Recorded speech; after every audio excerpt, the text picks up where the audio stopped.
Inside the Birds is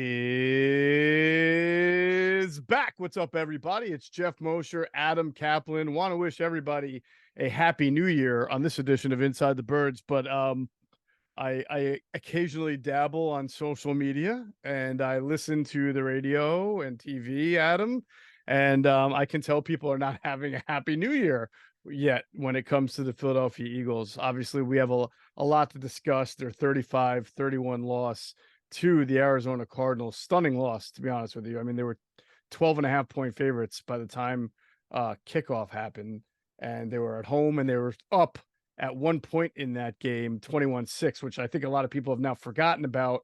And Adam, a couple of things that may have eluded us as far as me and Clay Harbor in the post-game show that I forgot to mention that I still to this moment find mind-blowing is that the Arizona Cardinals did not punt a single time in that game, which is just unbelievable. True. So I want to start the show, Adam, with sort of your viewpoint, because obviously the post-game show was myself, Clay. We kind of talked through it, but you've had a couple of days here. I'm sure there's a lot on your mind. Give me a big picture viewpoint of what you think is, going on with the Eagles right now.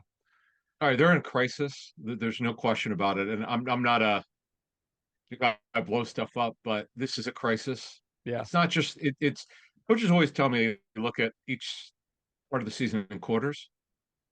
They cannot be playing worse. I mean, the Giants game, they played down the level of the Giants. I mean, they wound up winning. Okay, fine, but they didn't play great that game. Offensively, we'll get into that. They've been efficient the last couple of weeks, but obviously they didn't have the ball out. We'll talk about that. But overall, it's a crisis. Defensively, they're pathetic right now. It's embarrassing how bad they are. I can't believe it. Like I remember telling you that they're not losing this game when it started to get away from. I'm like, they're not going to lose. They're just not going to lose. Right. I mean, nine drives. Okay, 9 drives, no punts for the Cardinals. The Cardinals, I didn't realize this until I looked into it. So and I'll give the Cardinals credit. They did start the same offensive line they started in week 1. They're starting the same guys. But if you look at the guys that they're starting on the offensive line, and we'll talk about that when we break this game down, the D-line should not have problems against these guys. This is ridiculous. You can't, in a game that matters so much to you, where the division is right there. It's right there for you. Okay? It's right there for you. The Cowboys handed it to you. Okay? They were like, the Cowboys... the Cowboys are going to cowboy on the road for whatever reason. Their home and road splits are ridiculous, and they barely beat the Lions. But the Cowboys can't. They gave the Eagles the ability by that loss to the Dolphins to win this division, and they blew it. I mean, they blew it. I know they're alive for it, but barely. And it looks like there's a very good chance it's now going to be 20 years that we haven't had a repeat winner. I cannot believe that. I just cannot believe it. I know. I can't believe I'm going to wind up being right if this happens. I picked the Cowboys to win the division on that premise alone this year. I picked the Cowboys to win the division. However, I also picked the Eagles to get further. I picked the Eagles to still make it to the NFC Championship game. I'm not feeling great about that. I did pick the Niners to be in the Super Bowl with the Chiefs, so we'll see how that shapes out. I want to give you my viewpoint. I've been thinking about this a lot lately, just drawing on experience of what we've seen in our 50 combined plus years of watching football, right? First, I want to remind everybody Inside the Birds is brought to you by our friends at Ocean Casino Resort. It's the exclusive Jersey Shore resort of Inside the Birds. So I feel like I've seen this before in that I never judge a team on its worst moment. I don't think the Eagles are this bad. I know everybody's saying, well, if you can't beat the Cardinals, you can't beat the Giants or anybody else. No, I don't believe that. I think the Eagles are definitely in a rut, as you just mentioned. They're in a crisis. But I don't think they're the best roster in the NFC, but I don't think they're this bad. I think that they are a model of instability, especially on defense, but even on offense. It was just 3 weeks ago we were talking about only 19 points against San Francisco, only 13 against Dallas, and only 17 against Seattle. Right now we're talking about giving up 25 points to a bad Giants team and giving up 31 to a worse Arizona team. So week after week, we're changing sort of the issues, which shows you how unstable this team is. Now they're unstable defensively. Obviously, this goes back to changing play callers. Now you're seeing them throwing stuff against the wall. Let's play what's his face? Nolan Smith linebacker. Let's never blitz after we blitz 23% of the time. Or in this last game, let's throw a cover 0 at the Cardinals, which not really something that we had seen. They're just trying things that are not working on top of the injuries that are really hurting them there. And so they need to really refocus. But why I say I've seen this before, I just think about the 2009 team, Adam. That was Donovan's last year. They won a bunch of games in a row after a really slow start. Then they lost some guys to injuries. And then remember they lost to Dallas in the season finale. Then they had to fly back to Dallas for the first round of the playoffs, and they got their ass kicked again against that. You could just tell by the end of the year that even though they were a talented team, they made the playoffs, they only lost the division by a game, that they were done, right? And then that was 2009. In 2010, the Eagles have this great comeback against the Giants. Everybody remembers the miracle at the Meadowlands, the Sean Jackson touchdown. They come back from down like 21 points to win the game. And then the very next week was the snowstorm, and then the Tuesday night game against Joe Webb. The Vikings exposed them. They lost that game. Then the next thing you know, they lost. They're not playing well, and then they lose a first round game to the Green Bay Packers, who go on to win the championship. I feel like you can just know when a team is good, but it's just not happening, and it ain't gonna happen. I think some of this they created with all their, we're gonna change things and try this and try that here late in the season. I just think that they're done in. I think they can rebound and win a playoff game and maybe get to that second round. And I still think on paper, Adam, they're a good enough team to be able to give a good fighter's chance if they're going to lose in the playoffs. But I don't know that they're going to, because I just think that they're in so much of, as you just said, a crisis due to instability, that I don't know that they can get their act together. And I don't know that they believe in each other at the moment either. That's fair. It's not just the AJ Brown body language stuff, which we've seen not just that the media. Right. It's they're playing without confidence. Here's a nugget for you, and I totally forgot to mention this. So I'm pretty good, very strong league source who watches Eagles tape. Is the Seattle game he noticed, and this guy played pretty high level football. He goes, "Did you notice?" And I would have noticed it because it's not something I'd look for, but I'm certainly going to look for it now that he mentioned it. Because in the Seattle game, you noticed the players were walking back to the huddle, no energy. You're just to jog back to the huddle or run back to the huddle. You should never walk back. He goes, that shows that they need to be pushed, and they should. This is the coaches should not let this happen. Like, it's just, I know it's a small thing, but you got to play. You got to, like, at practice. They talk about going on the hop. You've heard that before. On the hop, let's go. You should be running back. You should be jogging back to the huddle. Not just walking back. Lack of energy, lack of passion. I know it's hard to quantify this stuff. Obviously, you can't measure it in wins and losses, but everything adds up. It's body language. People bring this stuff up. I never know what to make of this. Hurts sits on the sideline, just stares. It's got that weird stare. Wasn't a problem last year when they were great, and he was great. Now people are bringing it up. Isn't it funny how everything's is coming out here? But I just think it's fair game to mention stuff that could be a little better. Guys have to bring more juice to the game, more enthusiasm. This stuff shows. Yeah. This stuff shows, and we'll talk to Jason Vaughn about that. I hope that, and we'll talk to Clay Harbor about that on the postgame show. Yeah, we definitely want to bring that up. That stuff's fair game. By the way, great point. Because Quentin Michael, I meant to bring this up, and Q&A will be out today. For those who listen to it on Wednesday, it'll be out at noon. Jason Navon had to come back from California. He was doing Michigan radio. So at least he got to see one of his former teams play well. Yeah. Yeah. What a great win for them. But so the point was, Quentin, I think a week ago, did mention that he thought he saw a lack of energy as far as getting on and off the sidelines, which would match exactly what you just said there. And that's troubling, because above all, Nick Sirianni has been a good motivator. But sometimes, no matter what, even Andy, there were some teams that Andy just couldn't get through to. It's is it a reflection of the head coach? Sure, but I don't want to say it's all on that. We got to give this guy time to right the ship. I don't think you fire him, because he lost two out of 3 bad games. First of all, they've made the playoffs 3 times. I know. Okay, Andy Reid never did that with the Eagles. Right, and he didn't make it the first year. This is his first crisis. I don't call when they were 2-5. He gave up the play calling crisis. That was a very smart thing. I give him credit to do that. Most coaches wouldn't do that. But this is a crisis right now. They're underachieving. There's no question about it. Yeah, the defense isn't very good. There's a lack of talent at certain positions. We all knew that coming this season. I just didn't know it was going to be this bad. God. But Right. the bottom line is they have a crisis right now. The head coach, and we're going to talk about the role of CEO, head coach. Great question by our guys at 973, Ryan Rothstein and Mike Gill, to ask me that. I wasn't ready. I didn't know they were going to ask it, but we're gonna talk about that. That's very important for folks to understand what that means and what that coach is supposed to do. We have more information on that. But bottom line is they're in a bad way right now. As Sirianni calls it a rut, that's fair. But the bottom line is only they could do this. Only the coaches have to take responsibility for it. So do the players. No finger pointing, and they have to execute better. And everybody's got to do what they're supposed to do.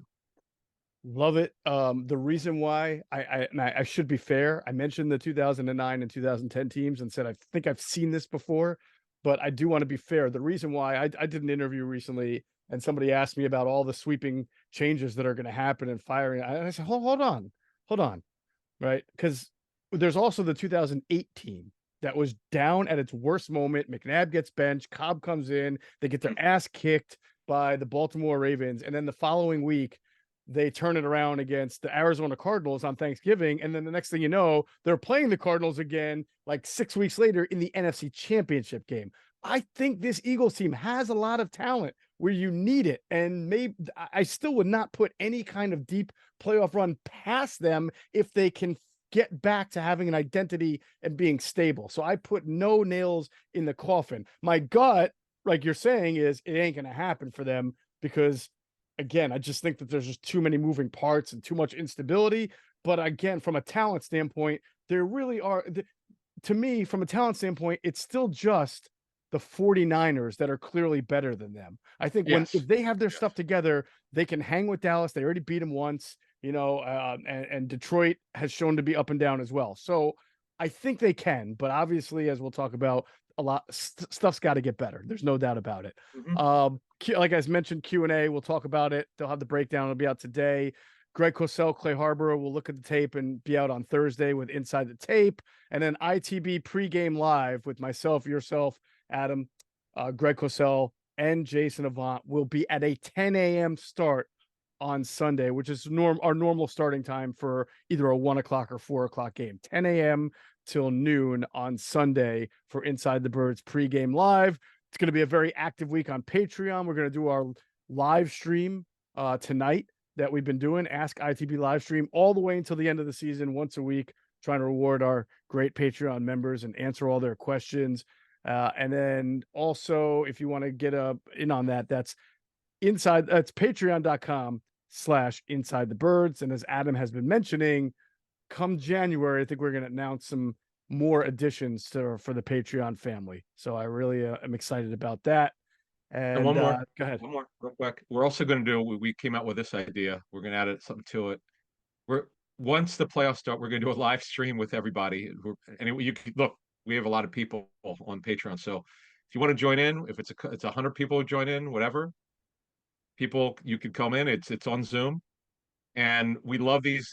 Tonight is Wednesday. We're going to do this every week. And then once the playoffs come, not only will we do one on that Wednesday leading up to the first playoff game which would be next week, at halftime, we're going to do a live stream Q&A. And obviously, if they're down in that game for the playoffs, it could be loud in there. So we'll do it, and everybody could say whatever they want, and we'll go back and forth. As one person said in the live stream, it's kind of like we're at a bar and we're all giving opinions. It's actually really cool. We really enjoy it. Yeah. So you're saying like during what we're telling you guys is that during the game, we're going to be doing this. So it's going to be we're going to do it halftime only halftime. I'm sorry. Yes. During the halftime of the game, we'll be doing that. So it'll be a great interactive experience. All right. Inside the Birds, I mentioned, is, partners with Ocean Casino Resort in Atlantic City, the exclusive Jersey Shore resort of Inside the Birds. Let's pause a moment to hear from our great friends at Ocean Casino Resort in Atlantic City. Go to get your game on. Go for the beers. Go for the cheers. Go for the hit and the hits. Go for the stakes and the stakes. Go to get your parlay on. Go to get your party on. Go for the scene. Go for the screens. Go for the gallery. Go for the win. Go to Ocean. Visit theoceanac.com to plan your visit. All right, let us talk as we usually do in this part about the injuries that they face with the Giants on deck here on Sunday. Obviously, the big one is Devontae Smith, Adam, because he was seen in a walking boot after the game. Unfortunately, it happened on a screen that, he was not involved, or a play he was not involved with. And, I think everybody wished he were involved with that play, but it didn't happen for them. And he's been battling these, injuries all year long with the knee, and now you add the ankle to that. Yeah. So the good thing is that he wasn't on crutches. He was after the game, but it sounds like he's off of them, but he's still in a walking boot. I mean, it would surprise him if he played this week. I mean, it's just, it's a receiver and it's an ankle. So he's more day to day, but we'll see if he's able to get out in the field this week. Zach Cunningham didn't play last week. He's missed 3 out of the last 4 games. 29-year-old player. When he's played well. He's been one of the few bright spots this season on defense in terms of the veterans. Devontae Maddox got hurt late in the game with an undisclosed issue. We'll see how he's listed today. And Darius Slay with the knee surgery, the thought has always been he'd be ready for the playoffs, but until he practices, you're not going to know for sure. Again, playoffs are next week, so we'll see. They're not getting the bye. We know that. Right. So and then we'll see on today's injury report if there are any pop-ups. Last week there weren't any, the first time in a while, but we'll see what happens today.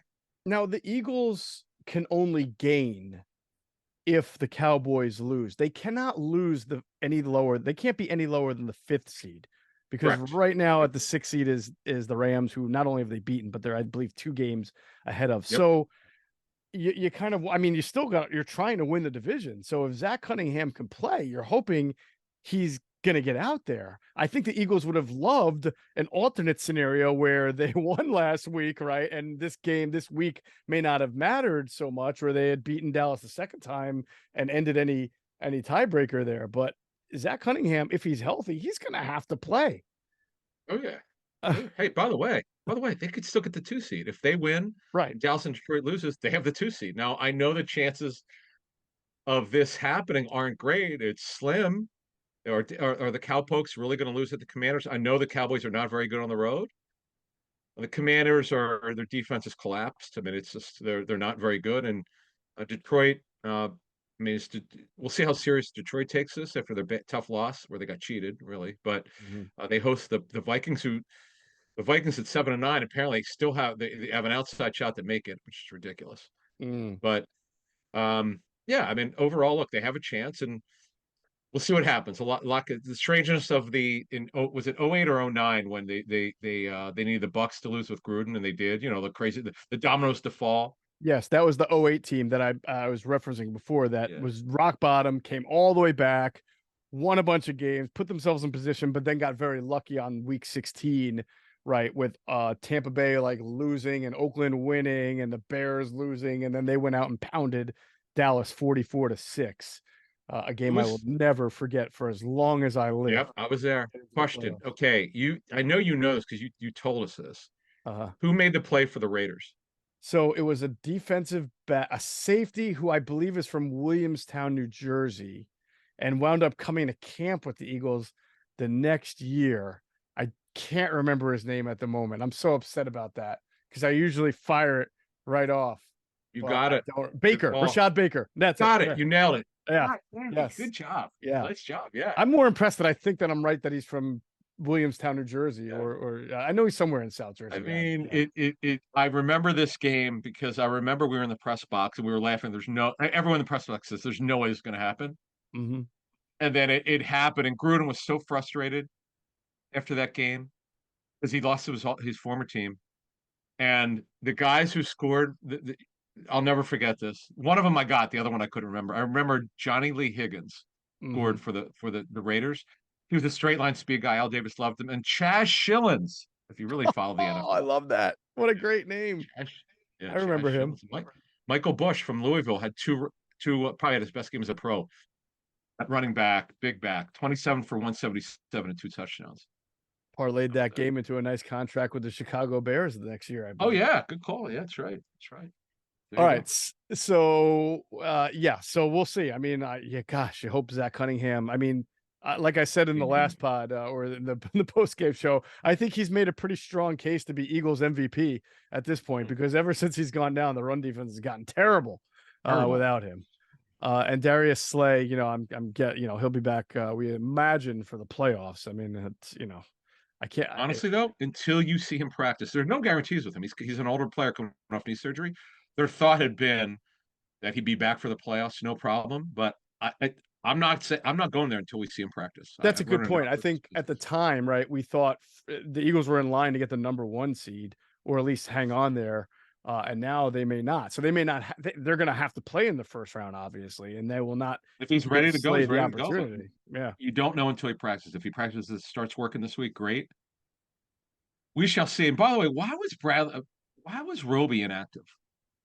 So we're going to talk about that when we break down defense because I raised an eyebrow at it at the time when you announced it on the pregame show and we talked about it. And then it made much, much less sense, even more so as the game started and went on and I started to think about it. And we'll get into that in a second.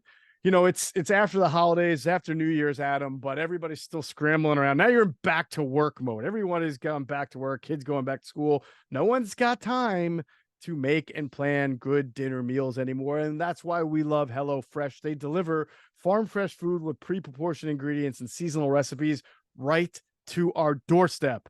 No more wasting time at the grocery store because America's #1 meal kit helps make home cooking easy, efficient, and affordable. With HelloFresh, the shopping is already done and the perfect amount ingredients arrive with step-by-step recipe cards.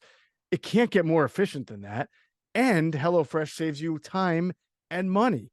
It's 25% less expensive than takeout, so you get a home-cooked meal without digging deep into your wallet. And don't forget about taste and selection. They got meals that everybody loves. Meat meals, chicken meals, steak meals, seafood meals, vegetarian meals. You want it, they got it. So go to HelloFresh.com/50Eagles and use the promo code 50Eagles. That's one word, 50 Eagles for 50% off plus free shipping. That's HelloFresh.com/50Eagles. Use the code 50Eagles, one word, for 50% off plus free shipping. Act now for America's #1 meal kit. All right, let's get into the breaking down the game. Now, it's funny to break down the Eagles offense, right? Because on the surface, you say, well, yeah, they scored. I hear a lot of people saying, well, they scored 31 points. No, they scored 24 points. There was an interception return. Yep. But nonetheless, I mean, if you did points per drive or points per possession, it's pretty good. I mean, they barely had the ball because, amazingly, the Cardinals ball possessioned them out of their own house. But believe it. I will say, I know Jalen Hurts was pretty efficient and the playmakers were all right. They ran the ball decently. I don't have a whole beef with the offense outside of the final drive. And to me, I think that goes back to what's your identity? You get a penalty on Jordan Mailata, right? Yeah. And honestly, Adam, I think DeAndre Swift helped that penalty. He bounced the run to the outside. When you're trying to take time off the clock, you got to stay inside there. I think if he does, Mailata doesn't call for it, but nonetheless, it happened. Penalty puts you in a bad spot. And the 2nd and 16 keeper was actually not a terribly designed play. You can see that the blocking design should have been for more. It should have been a pretty good chunk play for Jalen Hurts. I think he kind of made there was some bad execution in the blocking, and he might have, if he bounced at the outside, had time to get more yards. But at the end of the day, all we care about is, you're on 2nd and 3rd and long. You have great playmakers, and you can't get the ball to you don't or can't get the ball to them, and that's hurt this team a lot this year. All right, here's the problem: their lack of explosive plays. Sirianni, when they do their offseason self scout, he's going to have to swallow his pride with pre-snap motion. They cannot create explosives. Yes, you're right. Hurts has actually been pretty efficient the last 2 weeks. He's played better, but their inability to get the ball downfield against, as we talked about, Geoff, in the pregame show, they're playing 8 backups, the Cardinals, on defense. Okay. Yes, they were efficient. They scored basically every 5 minutes they were getting points. That's, if you look at it, they scored in 4 drives in 20 minutes. But their inability to get the ball downfield is puzzling. I don't understand it. Don't give me Gannon knew their defense. Stop with this. Sirianni knew who he was going up against. Great explosives. Let's go. This is an ongoing problem. Here's the question: is it because you saw against Seattle, they got the ball out of Hurts. Hurts was really struggling leading up to the Seattle game, so they got the ball out of his hands quickly just to help him. Okay, let's move off of that. You got him. You got him more accurate. He's been way more accurate the last 2 weeks. Were they explosive? So either you create them by bunches, stack releases. You really should motion because that's the best way to get guys open. You could call whatever offense you're talking about. I know they technically run a West Coast offense, but my understanding is they're running a bunch of different. Since Nick got here, he's running every stuff he took from Todd Haley, stuff he took from the Chargers and whatever, and the Colts. Okay, so with Frank Reich, but whatever you want to call it, every offense has the ability to create explosives. I don't want to hear the excuses for that. He has the ability to do that. He's smarter than this. I don't understand this unwillingness to pre-snap motion. And he said he doesn't want to be the bottom of anything. Well, they're close to the bottom of pre-snap motion. So I don't know what his aversion to it is, but it's not working in terms of the ability to create explosives. The most explosive play was 23 yards. I mean, come on. Right, which was, by the way, as for if when you talk about explosives, what you really mean is with your playmakers is getting the ball down the field, take the top off of defense. The explosive play you're referencing for 23 yards it's a good play. I'm not knocking it, but it's that Dallas Goedert comes across the line of scrimmage RPO, and the way they defend it, either Hurts is going to run it and have him blocker, or if they don't follow him, which they didn't, they just pop it out to him and he runs up the right side. Great play, but it's not a play you can run 7 or 8 times a game. They use it like once or twice when they can, but you're right. They only had, there was one opportunity and I thought Jalen Hurts threw a beautiful ball. And this is like the second or third time in 3 weeks where his receivers did not help him. Devontae Smith on that zero blitz beat his man. Hurts put it where it needed to be. Devontae Smith had his hands on it. Devontae Smith didn't catch it. And this has been a very, remember we talked about the instability. Last year, Devontae Smith caught everything and A.J. Brown caught almost everything. Yes, he had some drops that were costly, but in that same game, he would wind up catching, a couple of touchdowns. This year, going back to the Dallas game, going back to the Seattle game, right? There have just been passes, really nice throws from Jalen Hurts that are not being caught. And I don't know if that's a sign of the team pressing, Adam. I really don't know what it is, but this one I can't put on Jalen. When he puts a nice ball against a zero, he read it perfectly and did what he was supposed to do. And a guy like Devontae Smith doesn't catch it. All you can do is, you just throw your hands up and say, this never happened to us last year, and now it's happening once or twice a game. To your other point, though, on explosives and just the Jonathan Gannon element, I agree with you that shouldn't be an excuse that he knows you.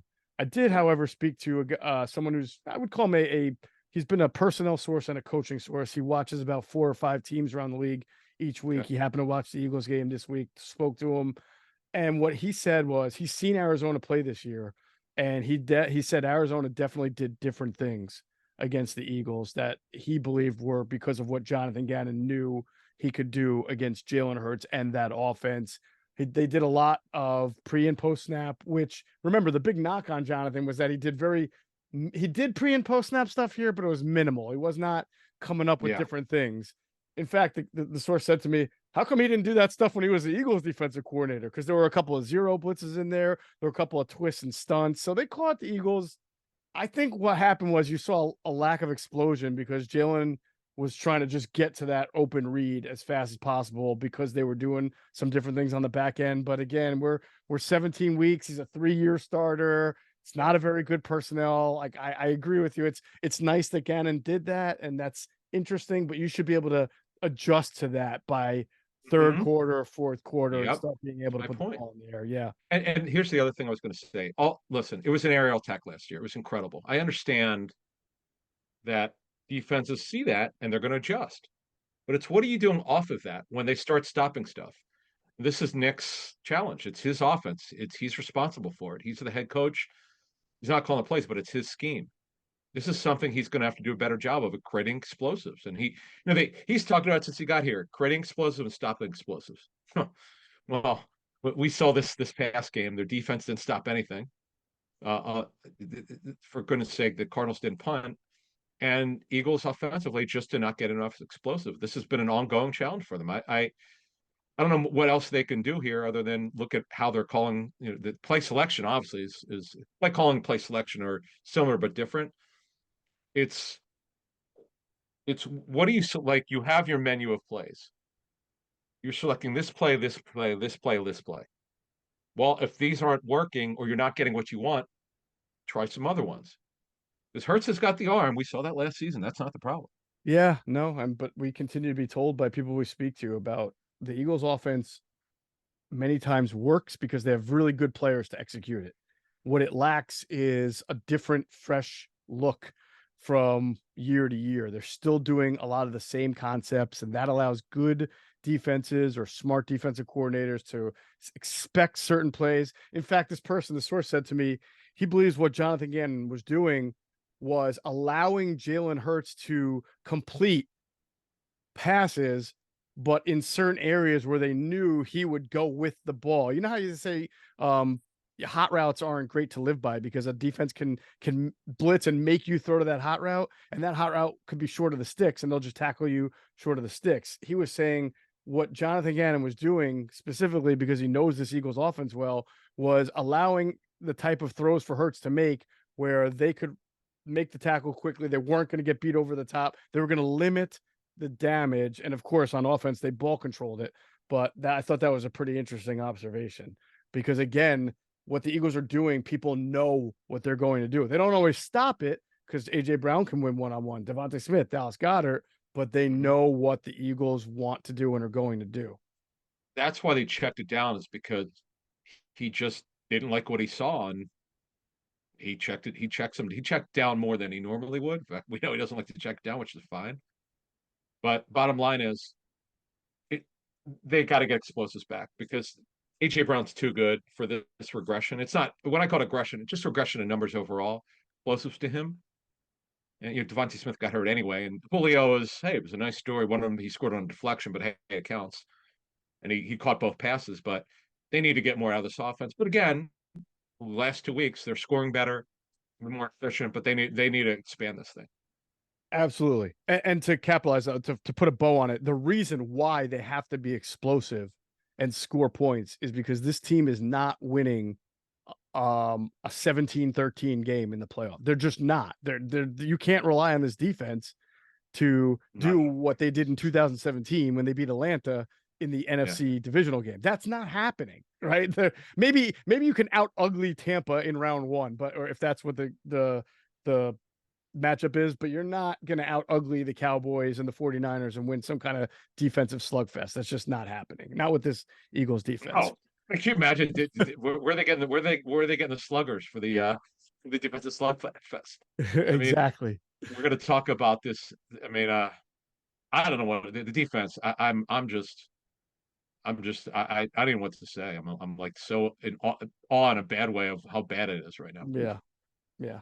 All right. Well, we'll talk about that. And obviously it's a big bummer for Eagles fans, but what's also a real bummer for them, for anybody really, is trying to find good tickets online.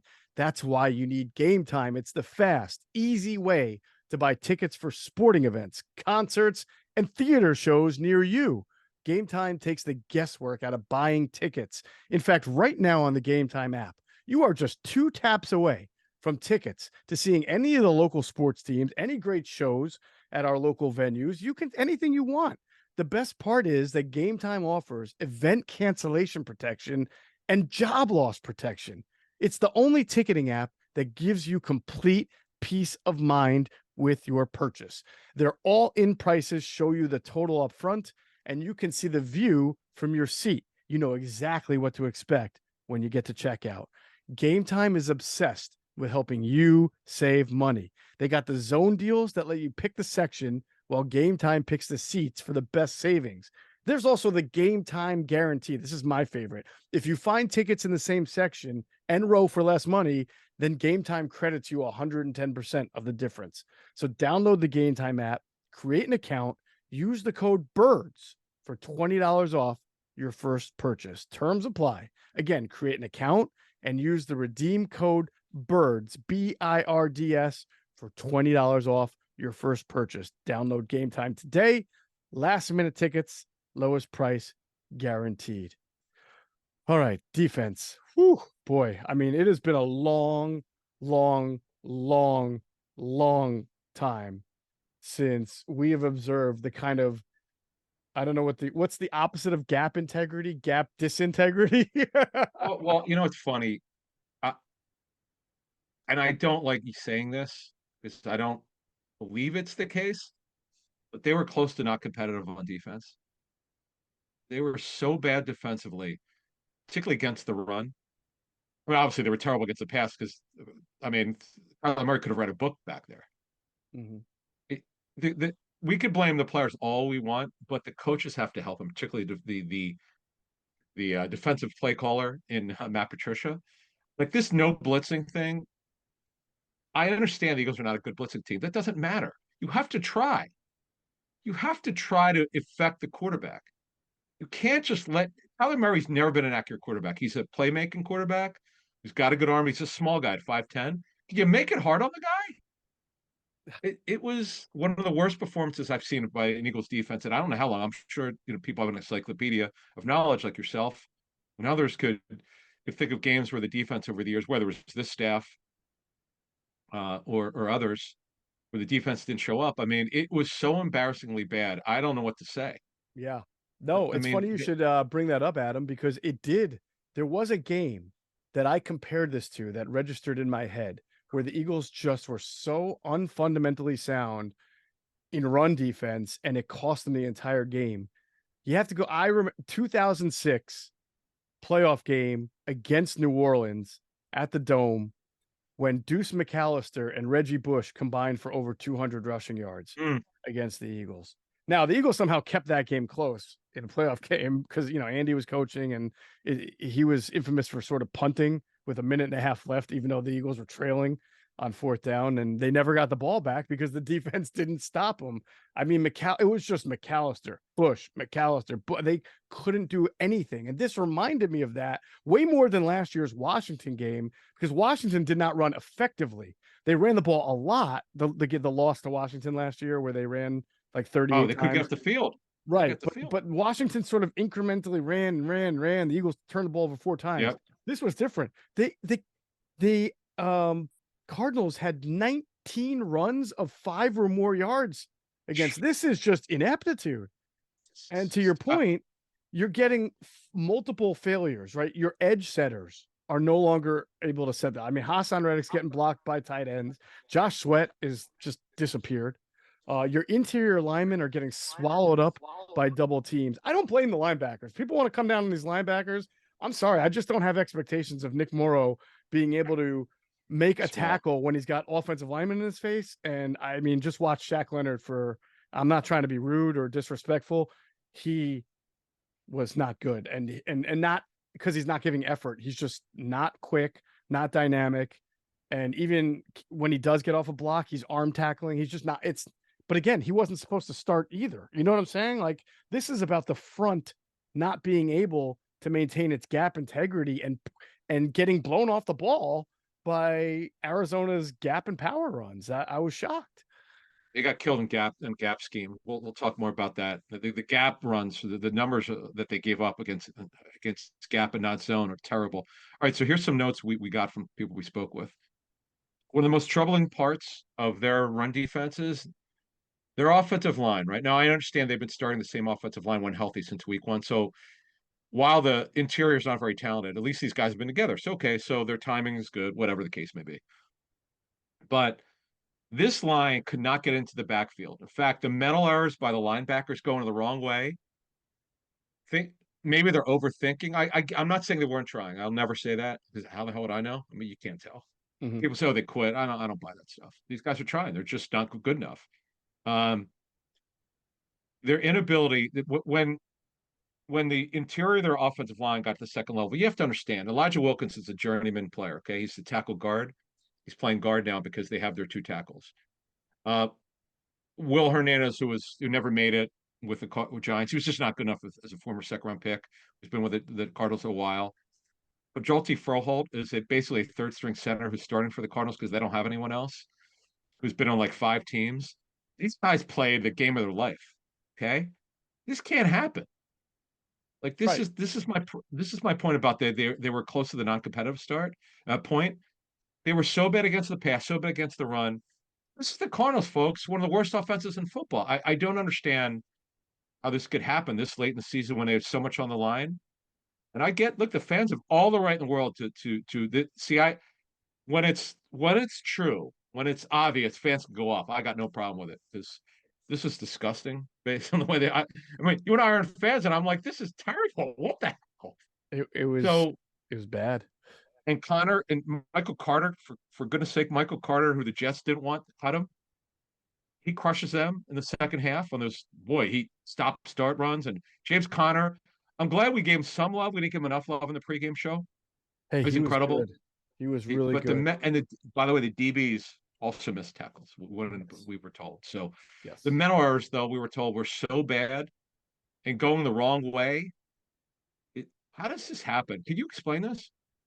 No, I think part of it is that the Eagles have not seen. Even listen. We've been discussing for a couple of weeks now that their run defense. We hit it hard on the pregame show. Is not like it was in the first 6 or 7 weeks. Why that is, I don't know. Maybe you got guys like Jalen Carter playing less.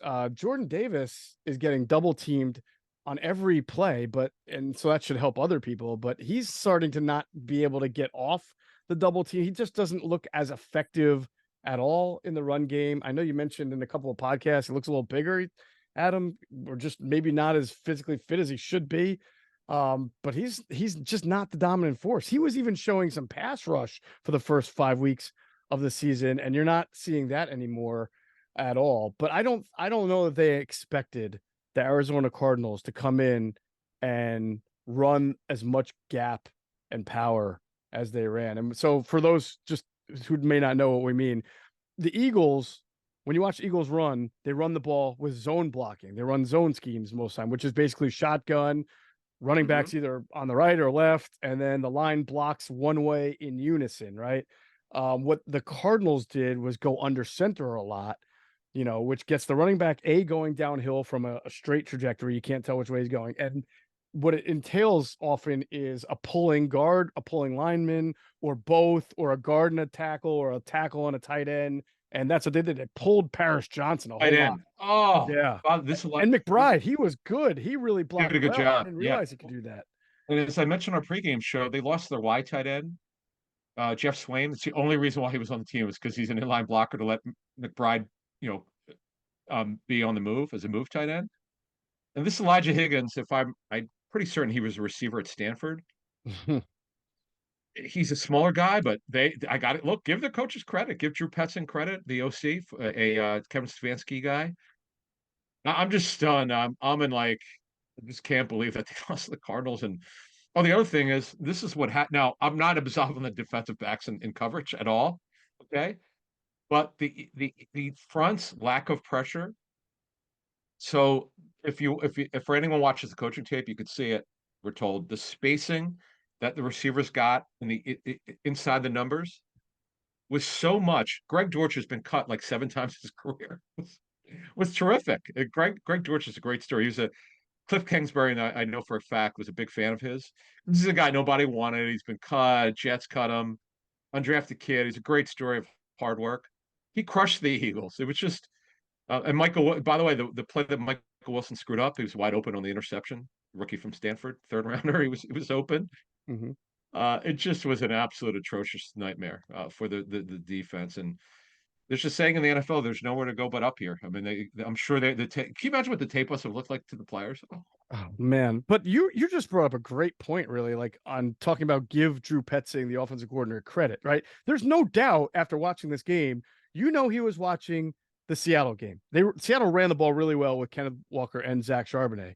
Yeah. And I'm sure he's looking at and even the Giants game. The Giants didn't run the ball well, but they were able to get a few they were able to pop a few runs. So I'm sure he looked at this and said the tape, right? And said they're playing a 210-pound linebacker in Nick Morrow. I'm being facetious, but basically. And then they're playing what's that? Could be under 220. Yeah, under 220. And they're playing a guy in Shaq Leonard who, as the tape is probably not only showing in Indianapolis, but even when he was in there against the Giants, he's just he's not very good at this moment. So Drew Petzing's probably like, I'm just going to take big, enormous guy like Paris Johnson and some of my guard, and I'm going to pull and I'm going to make these guys. I can see that their defensive line is not what it was earlier. I'm just going to test it. I mean, it could have not worked, right? But he said, I'm going to go with it, and it worked. And James Conner, to your point, didn't just take the yards that were given to him. He made some excellent cutbacks. And look at the juxtaposition. The Cardinals got really good coaching concepts. Meanwhile, Matt Patricia is still trying to coach somebody else's defense, and he's trying to work out the back end issues they were having. What's he been able to do with the front end? Nothing, right? Like zero. He has not helped the front end. And I'm not saying it's his fault. I'm just saying he's brought nothing to this defense as far as being able to get this pass rush or this run defense back. And then as the game wore on, you could see even his imprint on the secondary, as you were just talking about, wasn't there. Too much off coverage, too many guys flat-footed. One of the biggest issues that the defensive source I was talking to you about earlier has said with the Eagles is that they play terrible leverages. Well, of course, they're playing Eli Ricks and they're playing, Keely Ringo. Not that that's an excuse, but you got young guys, Reed Blankenship, right? They're playing the wrong leverage so often. And on the Michael Wilson 5-yard touchdown that tied the game at 28 in the fourth quarter, Matt Patricia calls a zero blitz. All right. And Keely Ringo is one-on-one with this Michael Wilson guy who I'd never heard of. Good player, actually, physical. Yeah. Greg Cosell said that, right? And Ringo is playing the wrong leverage. He should be forcing Michael Wilson to the outside. That's a tougher throw, right? Instead, he's playing a leverage to force Wilson to the inside. Well, that's it's a slant and one-on-one. You gave him that, and he was a little flat-footed, which, it's okay if you're flat-footed going to the outside, but not the inside.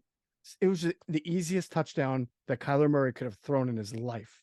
You ready for this one? They scored on their final 4 drives. They scored 29 points in the second half. 29!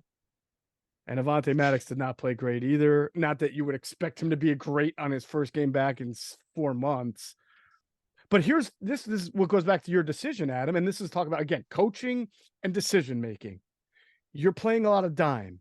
You have inexperienced corners. They're learning on the fly. They're playing all right at times, but you have an opportunity to have Bradley Roby active, right? You deactivate him. Meanwhile, you got guys like Penny active. He doesn't even touch the field. Why wouldn't you want Bradley Roby? Right. Why wouldn't you want Bradley Roby as an outside corner in dime? Kick Bradbury inside on the tight end like they did last week. So we have Bradley Roby and Ringo on the outside. That to me is better than Ricks and Ringo on the outside. Well, you know what? Yes. Here's on what you just said. How would Roby not be active against the Giants, who, by the way, have a deeper receiver group? Because we don't know about Maddox, but even if Maddox is able to play, you gotta have Roby's got to be the backup slot. They got to do that. I don't understand. We have to look into his tape. We had not heard he wasn't doing well. It's kind of I'm blown away.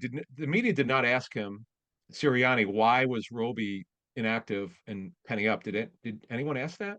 No, that would have been a very good question. Very curious about that. That one blew me away. I'm like, are you serious? Maddox, with his injury history, you're not going to have Roby up?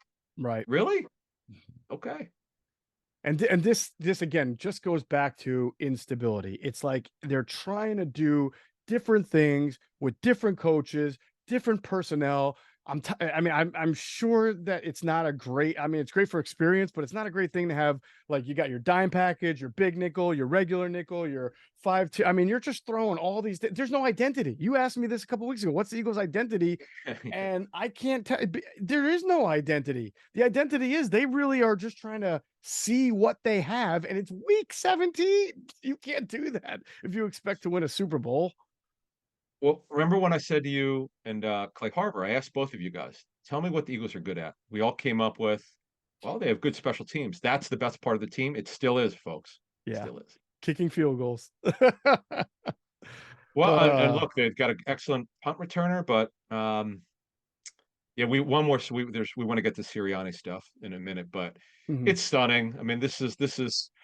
And folks, you could respond to this on the message board. I'm curious what everyone thinks of the worst losses in your your history following the team. For those of us who are over 40, you can go get, obviously if you're a kid in the 20s, I'm curious what you think. For those of you in your 50s, 60s, and 70s, what's one of the worst? Because I don't have a great frame of reference of the Eagles in the 70s. I'm old enough to remember Mike McCormick, who was the head coach before Dick Vermeil. I remember the Mike Michelle missed extra point. For those of you who's number 2 for the Falcons. I mean, it was number 2. He was the Eagles kicker. Was he the punter? They made a kicker. You folks will remember. I just remember Mike Michelle missed an extra point or something to cost the Eagles a game. But the bottom line is, this is one of the worst losses I could remember in years. I mean, this is just so embarrassingly bad. And they made a really bad football team look like a playoff team. The Cardinals. They were so good on both sides of the football. They got outcoached. Hey, let's call it. We don't usually talk about that. They got outcoached, outplayed, outperformed. And we'll see how they rebound, because, again, they have nowhere to go but up against the Giants. Yeah, when you say worst losses, we're not necessarily talking about score margin, right? Because I remember when they went out to Denver in Chip's first year and lost like 55-10, but they shouldn't have won that game, and that was Peyton Manning and Denver setting records. So the two that jump out to me, Adam, are 2006. It was a week 1, maybe whatever. The Eagles were up 24-7 on the Giants in the fourth quarter. They blow the lead. They lose Javon Curse to a torn ACL and then lose in overtime. Yeah. So I'm sure you remember that game. And then I already mentioned another one. I think the Joe Webb game has to be up there with one of the worst losses. Not because that loss was a dam breaking loss. They were never the same after that loss. They did not recover from that loss. They lost to the Packers in the first round at home in the playoffs that year, just a couple of weeks later. So that was a truly devastating loss. I'm trying to think if there's any in the Doug Peterson era. Maybe, remember that loss to the Vikings and the Saints, the 41-7 loss to the Saints in New Orleans. That was bad. Peterson's third year. That was pretty bad. I could still, it was that the City Jones Toast game where then he pulled his hamstring. Yes, where Peter King, remember he told Peter King after the game, he got Sean Payne going after him. He crushed. We're going to go after City Jones. I'm like, oh man, he went on the record and said that. Yeah.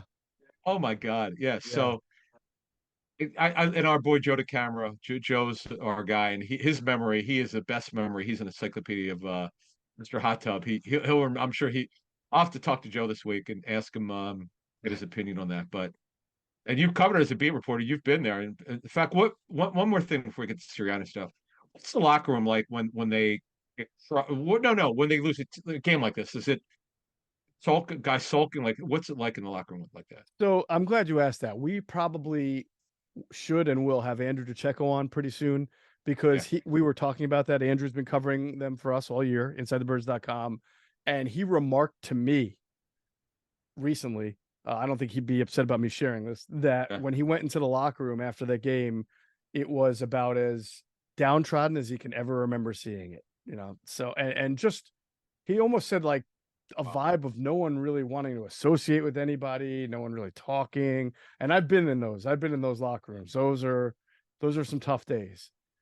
Smart of him, by the way, to go to the Jonathan Gannon press conference. He got really good stories that he wrote on InsideTheBirds.com for that. He got a question in, didn't he? Yes, he did. He did. Really great job by Andrew to check out that. All right, so let's finish this off. I know people have asked us about sort of Nick Sirianni's role in all of this and what's going to happen here. And he is a CEO style head coach, so everything in general is under his precision anyway. He presides over it all. Yeah, so the way it works is, okay, so the guys on 97.3 asked me the question, and because I know it was coming, I just gave him what I thought off the top of my head, but I have more, because like an hour after that, I asked a couple people what they thought, who would know. We've been in a situation before in terms of coaching on a staff when the coach doesn't call the play. So the head coach, when he doesn't call the plays, though it's Nick's offense, it gives him the ability, and I'm going to relay this on a good Sean McVay story, though he calls the plays, but what happens when you don't quite see everything. But it gives you the ability, when you're not worrying about calling the plays, though it's Nick's offense, he has the ability to go over to the players. Okay, go over to the position coaches, sit down with them, because when you're the play caller, you can't do that. It should give you the idea to get a better pulse. So Joe Banner told us on our show years ago, I remember him saying this, that the media, he lost count of how many times Andy gave up the play calling to Marty or whoever. Most of it never got out when he did that.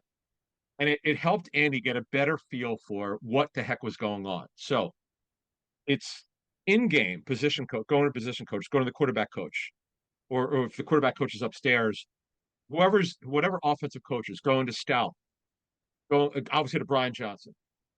Kevin Petula was also involved with the offense, whoever it may be. It gives you the better opportunity to get on your coaches. Hey, what are we doing here?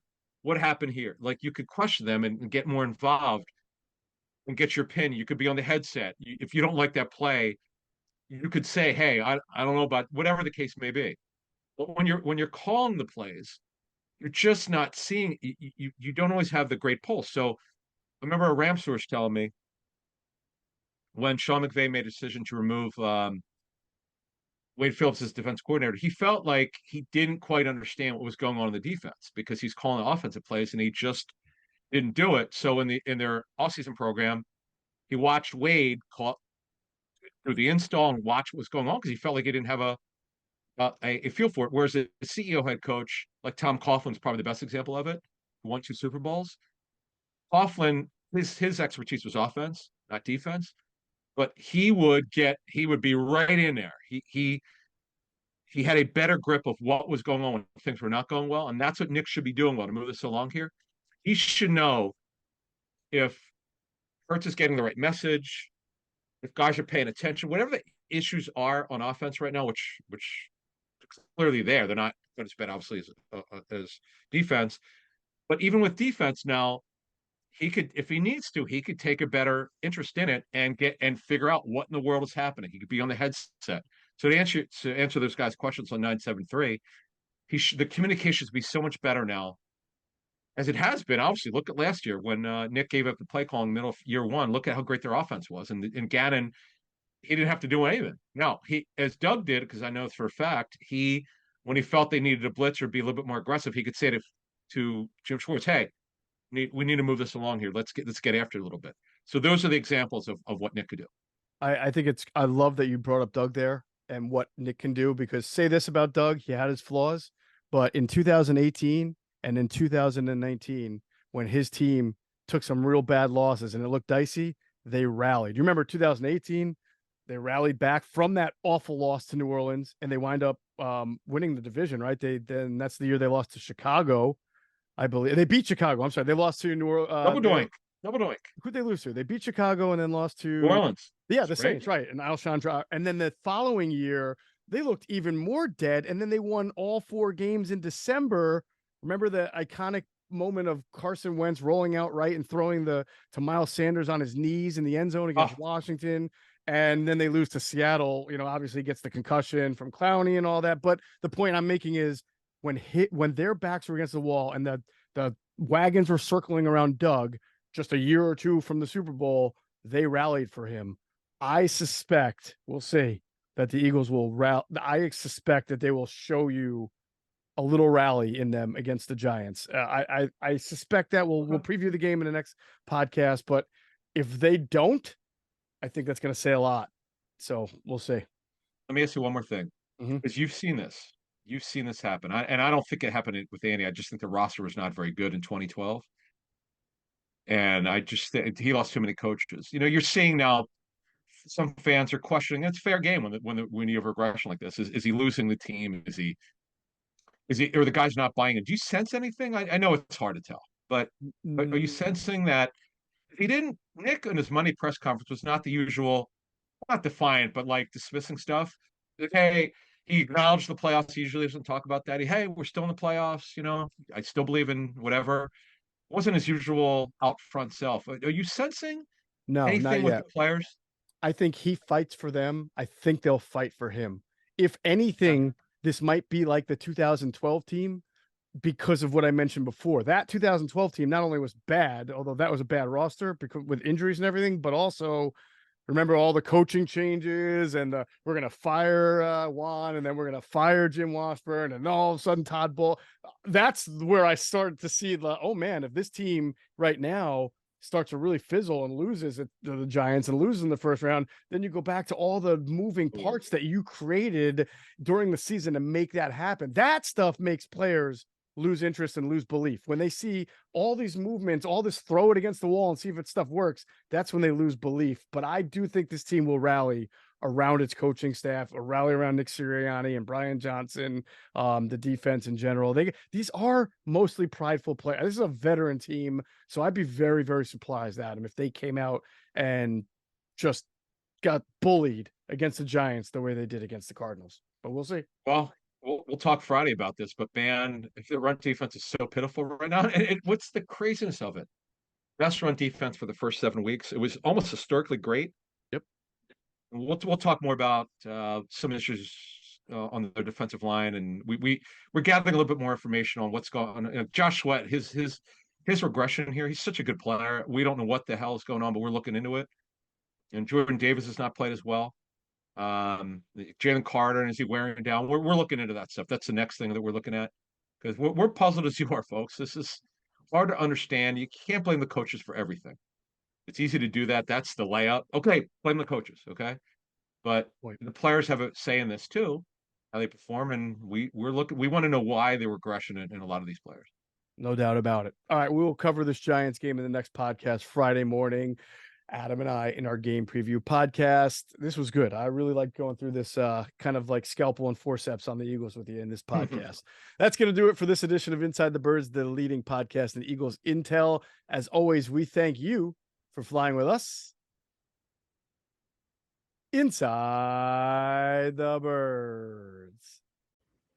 Be sure to check out our friends at phlsportsnation.com. They're enhancing the fans' experience with their coverage of all Philadelphia sports teams. For the fan, by the fan is their motto. So make sure you check them out at phlsportsnation.com and on Twitter at phlsportsnation.